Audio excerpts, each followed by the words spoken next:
What's up everybody, Jack here, another episode of the Bing and Bold, and I'm doing something a little unique for my channel. I'm talking about my favorite and your favorite NFL team, the Detroit Lions. Now, every team is a winner after the draft because it's possibilities, it's exciting, you never know what a player is going to be. But Detroit has stacked two fantastic drafts together for the first time, that I can remember since I really started following this team about 10 years ago.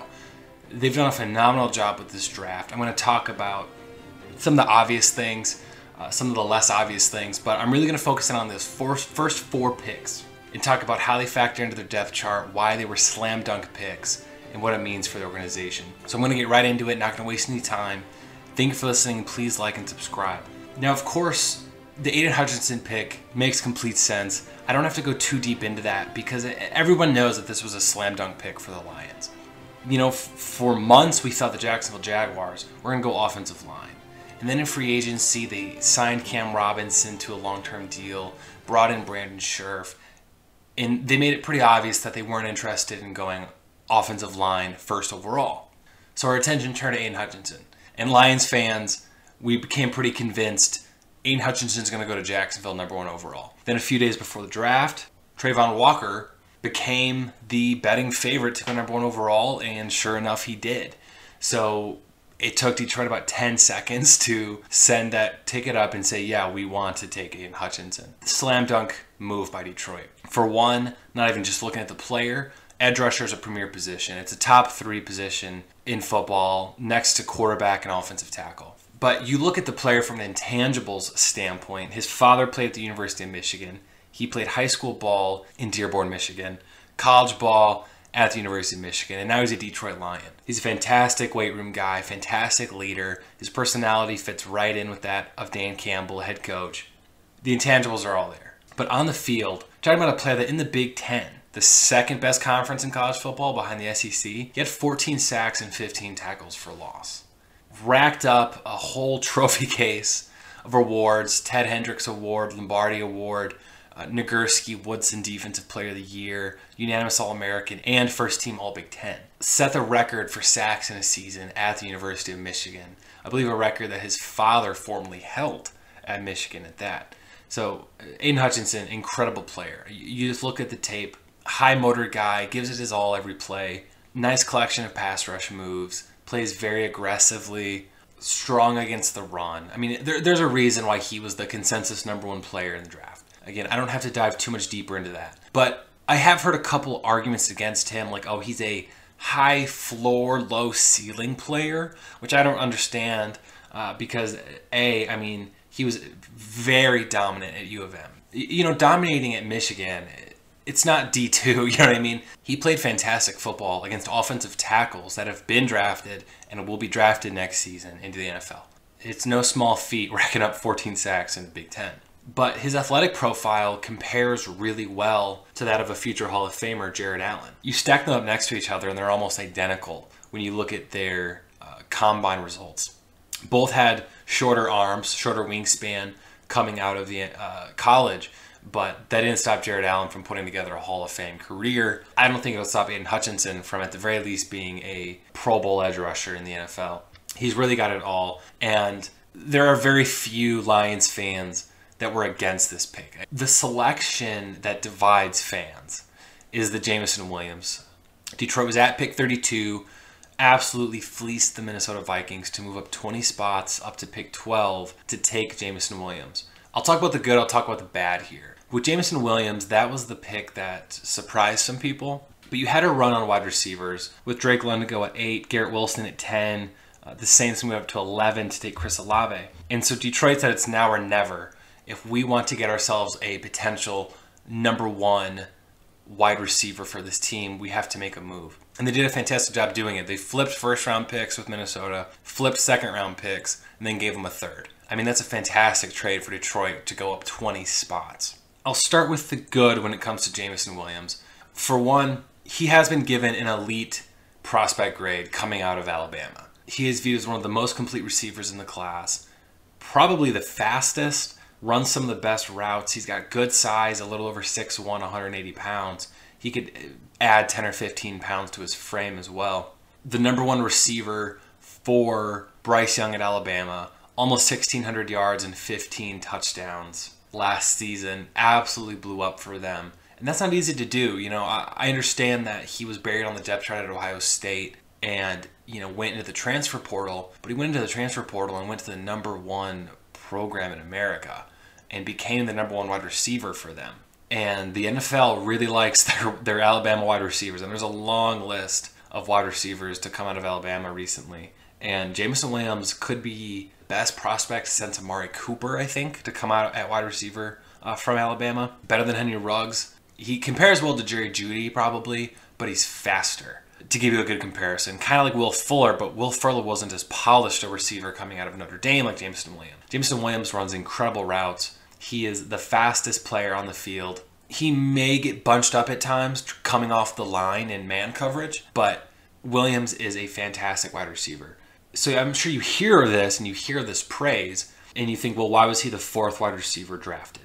And to that, I would say the ACL injury has a lot to do with it. He did tear his ACL in the national championship game. Before that, most had him as the #1 wide receiver in the draft. Today, you know, in today's league, an ACL injury, not that big a deal. We've seen a lot of players come back full speed, full strength from ACL injuries. So that's not a huge concern.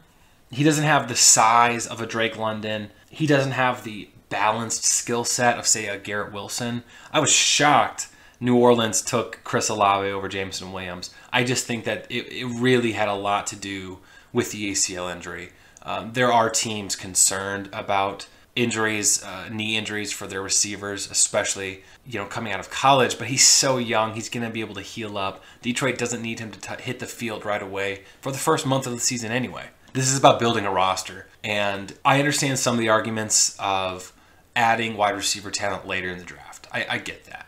There are a lot of very good wide receivers that have been drafted in the 2nd, 3rd, 4th, 5th round of the draft. What I'll say to that is that has a lot more to do with the situation a receiver comes into. Jameson Williams has an elite grade. If a wide receiver with an elite grade coming out of college isn't in the right situation, he's not going to be productive. If an elite wide receiver moves from one team to another, you know, it's possible that they're not going to be productive, because so much of what supports a wide receiver's production is the situation they're in. So this team believes Jameson Williams will be their #1. This isn't, you know, there's nothing else to it. Detroit believes Jameson Williams will be their #1 wide receiver, and I believe he will as well. He's a very unique prospect coming out of Alabama. Plays like Devontae Smith, Jerry Jeudy, but he's just faster than those guys. This was a great pick. Detroit has a very bad wide receiving core. I cannot underestimate how barren Detroit was at wide receiver. They had to make a move for a wide receiver in this draft. You can't move forward with Quintez Cephas and DJ Chark as your perimeter receivers. You know, I really like Amon-Ra St. Brown in the slot. He's a fantastic slot receiver, steal in the draft in the 4th round. But what Jameson Williams does for them is add that deep threat that can go down the field and open things up for TJ Hawkinson in the middle. You open things up for Amon-Ra St. Brown out of the slot. You make it easier to hit DeAndre Swift out of the backfield as a receiving threat because you have an elite wide receiver that can get down the field at elite speed and pull those safeties back and open up the middle of the field. That's why Jameson Williams is a fantastic pick for Detroit. And Detroit's getting a lot of praise for their draft. I mean, this isn't like a unique thing that I'm doing. A lot of people outside of Detroit love the draft, and it's easy to see why. Because you had the consensus #1 player in the draft at Aiden Hutchinson, and then you add the former #1 wide receiver in the draft before the ACL injury, Jameson Williams. Give it a few months, right, into the season. Give it a couple months into the season. You're going to see him making those big splash plays down the field, and you're going to be like, wow, I love this kid because he's a fantastic football player. But where there's a even more debate amongst Lions fans is how the 2nd round went. And the reason for that is because it was a little unexpected, and you do have to work it a little bit. But my goal here is to convince you that the Joshua Paschal pick was a fantastic pick for Detroit. Maybe not quite like Aiden Hutchinson, Jameson Williams, but it's a great pick for Detroit. Now, again, Detroit traded back in the 2nd round, going from pick 34 to 46, the 14th pick of the 2nd round, because of their trade with Minnesota. And I firmly believe that they wanted David Ojabo, who went to pick 45 to Baltimore. But again, he came off the board. And so Detroit's sitting there with a decision to make. Do they go Joshua Pascal? Do they go Jaquan Brisker? Troy Anderson, linebacker, Montana State? They had options to make. And with how their board fell for them, they believed Josh Pascal was the right move. Now, if you're not as familiar with him, kind of a hybrid defensive end, defensive tackle player out of Kentucky, coming in at 6'3", 270. Ran a 4.77, which is a really solid 40 at that size. And again, intangibles is a big thing here when you're talking Pascal. 3-time captain at Kentucky, which they are a big fan of. Guy that dealt with cancer early on in his college career. And it's something that I don't think a lot of people realize, but he had 15 and a half tackles for loss this past. Again, Aiden Hutchinson had 15. 15 and a half tackles for loss, 53 solo tackles. Pascal had a fantastic season for Kentucky. He's a great run stopper. What he allows the Lions to do is pick and choose where they want him on the field. He's kind of that tool or gadget piece on the defense that you see a lot of teams use on offense, but they have that in Josh Pascal on the defensive line. You can utilize him in a 4-3 defense as more like a defensive tackle. You can use him as a defensive end in a 3-4. He could probably even stand up and rush off the edge because he is a very stout, very strong run defender. And yes, safety was a bigger need for Detroit, and I would have loved that if they had drafted Jaquan Brisker at safety out of Penn State. But I think that Detroit wanted to bulk up on that front seven. I mean, they've used multiple picks in the first 3 rounds of the draft towards getting to the quarterback and stopping the run. And that's not a bad thing. I bring up all the time that you want to create positional strengths, and that's what they're doing with their front on defense. It's going to be really hard lining up against a Detroit defense with Josh Pascal and Aiden Hutchinson and Ali McNeil and Le'Veon Uzurike and Romeo Okwara. That's a lot of guys who would love to kill the quarterback and stop the run. So very, very good pick. I think because he played at Kentucky and had more of a 3rd round than a 2nd round grade, Detroiters were a little thrown off by it. And I was a little thrown off by it when they made the pick. But you start to think about it, and it does make a lot of sense. And then you start to look at how they address safety. In the 3rd round, going with Kirby Joseph. Safety out of Illinois. Very rangy defender, 6'1", 200 pounds. Reminds me a little bit of Tracy Walker, current safety for Detroit. But what Kirby Joseph did better than a lot of other safeties in college football last year was defending against the pass. He had 5 interceptions last season playing for Illinois. Really blew up this past season for them. Not viewed as much better than a 4th round draft selection. Detroit took him in the 3rd. I don't think it's a bad thing that Detroit is making these picks, not based off what these draft experts have them ranked at, but based on how they believe they fit into their scheme in their defense or offense. That to me is a sign of a good culture for a team. And I don't think that you can call same old Lions. I really don't think that that's accurate anymore, guys. But again, looking at Kirby Joseph, you can see why they'd fall in love with the tape when they pull up the Wisconsin game, when he's got 9 tackles, an interception, and a fumble recovered. Virginia game where he's got 7 tackles, an interception, and a pass defended. 6 tackles and a pick against Iowa. You can kind of see why they'd fall in love with the tape, where, yes, he needs to develop his tackling form. But early on in his career, he at the very least is a rotational defender that can help you defend against the pass. That to me is a very solid draft pick, and they believe that he can develop into a starting safety for their team. Altogether, more investment on the defense. Detroit is in a really good position with this draft because they've now addressed, you look at how the 2 drafts have went for them. They've addressed key positions. Offensive tackle at pick 7 with Penei Sewell. Edge rusher with Aiden Hutchinson. They've built along the trenches. They've got Frank Ragnow. They've got Taylor Decker. They picked up Le'Veon Uzurike. They picked up Aleem McNeil on the defensive line. Now Josh Pascal. And they've started to branch out a little bit into those other positions. Wide receiver with Jamison Williams and Amon-Ra St. Brown. Kirby Joseph at safety. And they started at those key positions in the middle, building the trenches, building those high-value positions up, like tackle and edge rusher.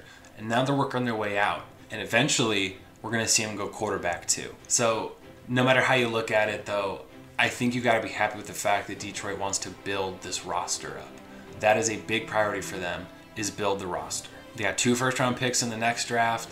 I think that they're in a really good position right now. and I love how this draft went for Detroit. So thank you for listening, everybody. Please like and subscribe. Like I said, it helps me get my content out there to more people. This is my first time doing an NFL specific video, and I wanted to do it because Detroit had a great draft. And I'm actually excited about Detroit before they start losing a bunch of games in the regular season, which is pretty likely. Just if you look at statistically at how the history for Detroit goes, they're probably going to lose a lot of games in the regular season. Again, thank you for listening, everybody. Please like and subscribe. Let me know in the comments what your favorite pick was for the Detroit Lions. What prospects are you looking forward to in the 2023 draft? How many games do you think Detroit's going to win this year? I'm going to hang it at 6 or 7. That's a very modest expectation for them. But again, thank you for listening, everybody.